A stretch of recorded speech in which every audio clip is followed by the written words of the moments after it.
Assalamualaikum warahmatullahi wabarakatuh. Halo anak-anak, bagaimana kabar kalian hari ini? Ibu harap kabar kalian baik-baik saja, sehat walafiat, amin. Anak-anak, kembali lagi dengan saya Ibu Yayu Mustikayanti di mata pelajaran geografi. Untuk materi kali ini kita akan mempelajari tentang unsur-unsur pada peta. Sebelumnya, Ibu harap kalian dapat menyimak materi ini sampai selesai, karena apabila nanti ada tugas, kalian bisa dapat mengerjakannya dengan baik. Unsur-unsur pada peta itu harus mempunyai judul, skala, tanda orientasi, legenda, inset peta, simbol, sumber dan tahun, dan garis astronomis pada peta. Untuk penjelasannya, mari kita ikuti slide selanjutnya. Judul peta. Judul peta merupakan deskripsi singkat mengenai informasi yang digambarkan dalam peta. Peta harus memiliki judul yang mencerminkan isi dan tipe peta. Misalnya, peta curah hujan di Indonesia.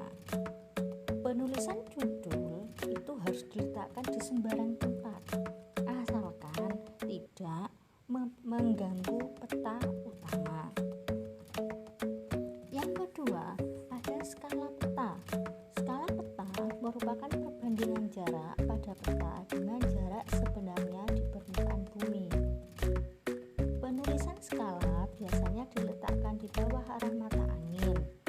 Skala bermanfaat untuk mengetahui jarak sebenarnya di lapangan.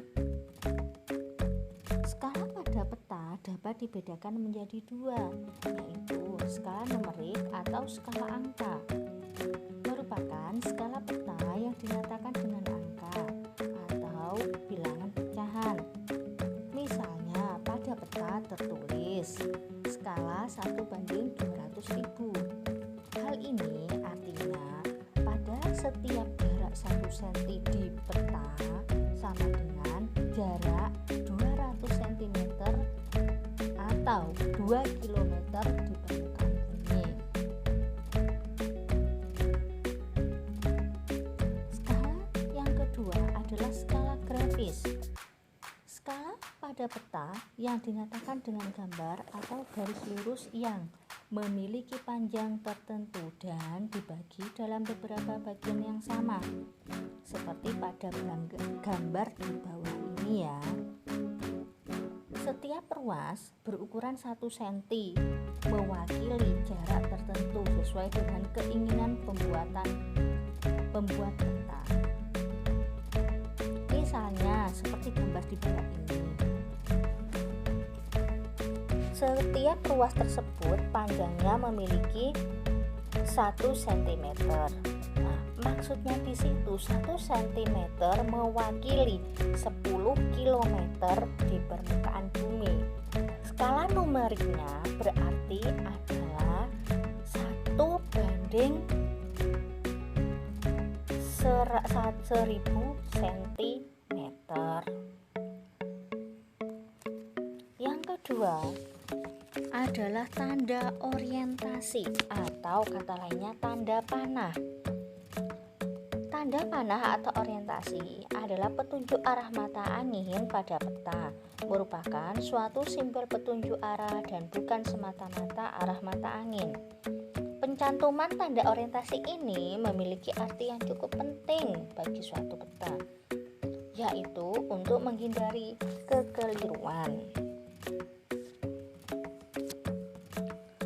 Yang selanjutnya ada legenda.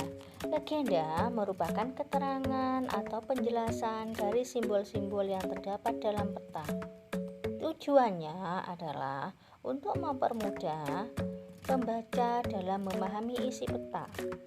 Legenda pada umumnya terletak pada sisi kiri atau kanan bawah di dalam garis tepi. Penempatan legenda harus didasarkan pada nilai keindahan pada peta tersebut.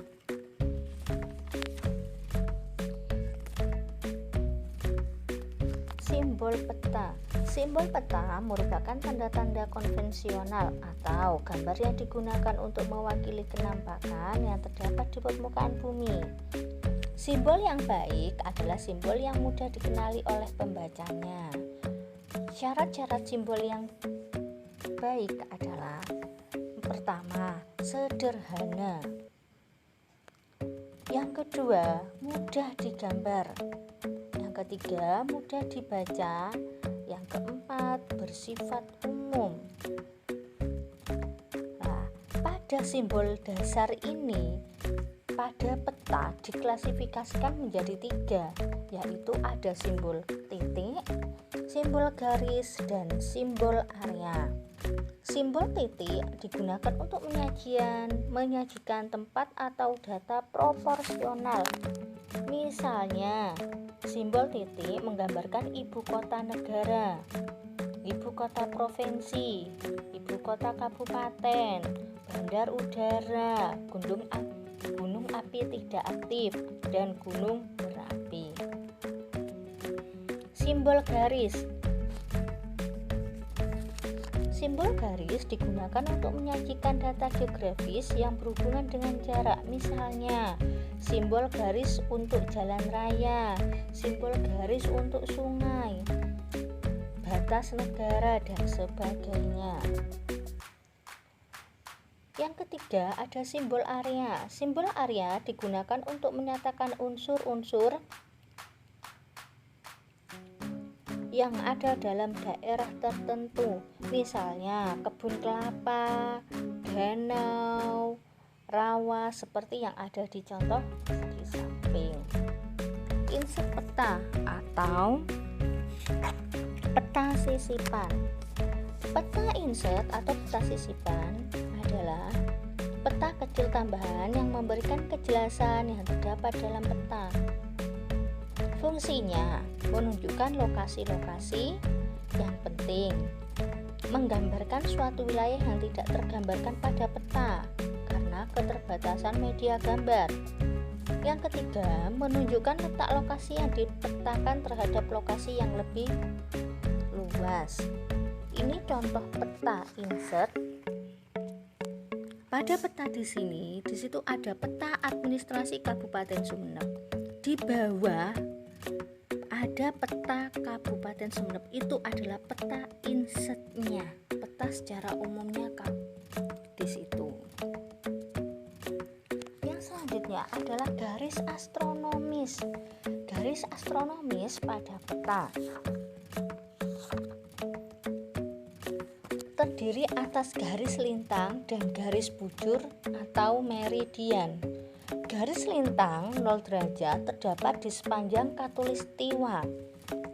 Garis lintang adalah garis horizontal yang menghubungkan garis tepi dan kanan. Daerah Indonesia yang dilewati garis lintang 0 derajat, misalnya Pontianak di Kalimantan Barat dan Bonjol di Sumatera Barat. Garis bujur adalah garis vertikal yang menghubungkan sumbu kutub utara dengan sumbu kutub selatan. Garis meridian 0 derajat melewati kota Greenwich di Inggris. Fungsi dari garis astronomis pada peta tematik adalah untuk mengetahui atau menunjukkan posisi suatu titik di permukaan bumi. Pada garis tepi, peta ditunjukkan angka derajat, menit, dan detiknya.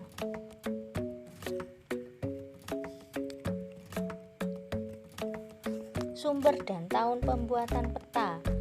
Sumber pembuatan peta merupakan referensi dari mana peta dan data tersebut itu diperoleh. Misalnya, sumber peta pada peta Kabupaten Sumeneb. Sumbernya adalah dari peta rupa bumi digital Indonesia Kabupaten Sumeneb. Nah, di situ sudah jelas pembuatnya adalah Yayu Mustika Yanti.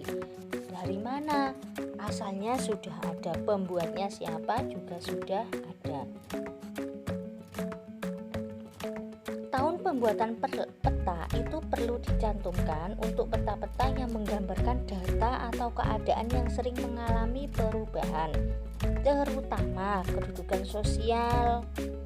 Contohnya peta persebaran penduduk dan peta penggunaan lahan.